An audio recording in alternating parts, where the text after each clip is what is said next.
So I think if you're a coach and you have a coaching program, there might be people in there that are just not ready to change. Even if you have the right strategies, like you ask those questions, you focus on their beliefs and shifting their beliefs, they just will not budge. And that can be a challenge. And I think for, definitely when I was a newer coach, that was a little bit more of a challenge because I was in the lack mindset of, I'm just going to take anyone and everyone into my programs. I'll work with anyone. I'll fix you all, right? Even when I was doing health and wellness. And I think looking back, that got me in, I don't want to say it got me in a lot of trouble, but it definitely created more conflict than good. Like it created more lack in my life than abundance, even though I was taking on more people. Because those people were not niche specific. They were not necessarily ready for coaching. And so then I was kind of running around like a chicken with my head cut off, trying to figure out how to serve all of these different people's needs, as opposed to really focusing on one clear outcome that they wanted. And so now when I'm showing up for coaching, I'm really clear about who I do and do not want to work with. And I think, I don't want to say it's a challenging thing because I think anybody can step into it, but I know in the past, some of my clients have felt resistance around that because they're like, oh my God, I'm going to tell somebody, like someone's going to come to me, they're going to fill out my form, we're going to be on a discovery call. And really like, you've told people like, no, we're not the right fit.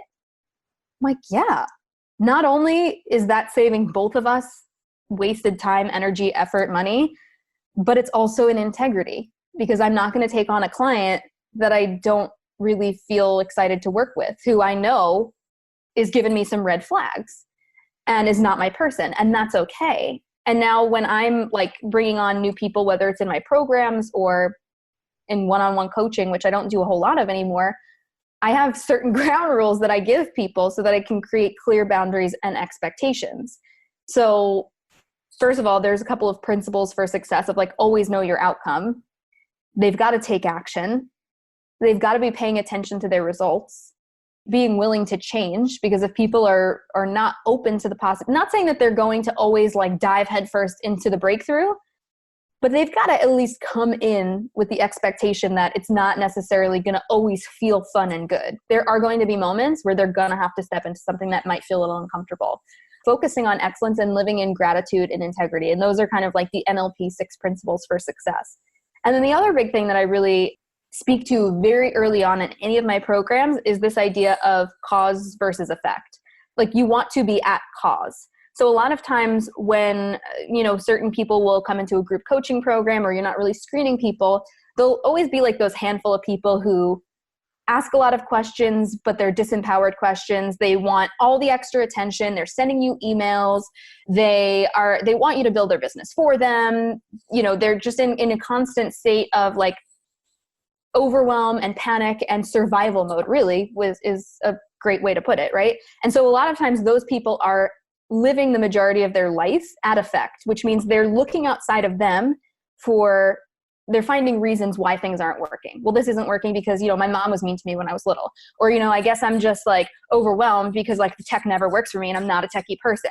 Like it's never their responsibility to make that change. They don't see it that way.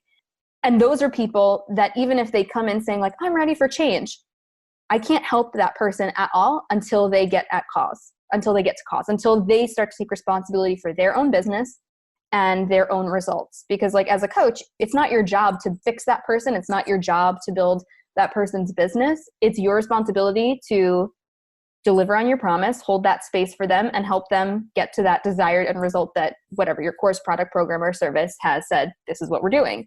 And I know Tony talks about this too, Tony Robbins, that in the past, he's like, I used to take people through those like individual breakthroughs. And he's like, I would kick them through the door, kick them through the breakthrough. And I remember being at Date with Destiny, and there was actually this one woman who was extremely resistant and kept coming up with all of these reasons. This went on for an hour, to the point where like 5,000 people are legitimately yelling at this woman, like, sit down, you're done. It was getting like real intense in there. And we were all kind of surprised that Tony was just allowing this to happen. But he was really giving it his all. And he said, listen, I used to kick people through the door when they weren't having the breakthrough. And what I realized is that doesn't last. I did that for some people like who were, smokers back in the day. And 10 years later, this guy came back to him and said, you didn't program me right.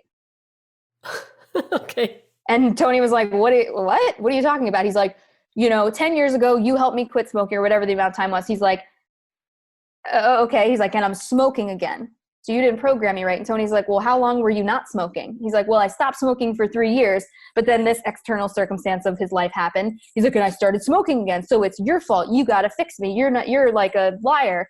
And he was like, it's because I tried to do it for him and kicked him through the door versus providing the space for him to either choose to have the breakthrough, choose to take full responsibility for his result or not. And so as we were sitting there in this room of 5,000 people, this woman is carrying on about why she can't get to the next level because of like all her past traumas. And I mean, the things that were coming out of her mouth were like, oh my God, lady, like, she was very significance driven. And Tony was like, sit down, I'm done with you. He's like, guys, I really wish this could have been an incredible breakthrough so that you could have all watched that, but this is almost more powerful. This wasn't a breakthrough. This was a warning. Oh man, the whole room was just like, a warning? Can you imagine being called a warning by Tony freaking Robbins? I mean, the energy of that room was so uncomfortable. And I remember him saying, I know for a lot of you people pleasers, you're going to be really tempted to go over to this woman and comfort her and, make her feel okay about what happened because you're feeling uncomfortable, because you are feeling embarrassed for her. But if you do that, you will undo all of the work that we just did because you will validate her bad behavior. We were all like, oh my God, this is so intense. We're all like, I just like feel icky. Like all of my whole row, we're all like, oh, this is so awkward. But he was right. He was right that was what she needed. She needed to be called out and not reinforced for being at effect because she was not willing to take responsibility. She just wanted to take up space and get attention. And it was like one of the cooler and more impactful things to watch. But I think, when we look at coaching, we often do have that temptation to save those people who are at effect in our coaching programs.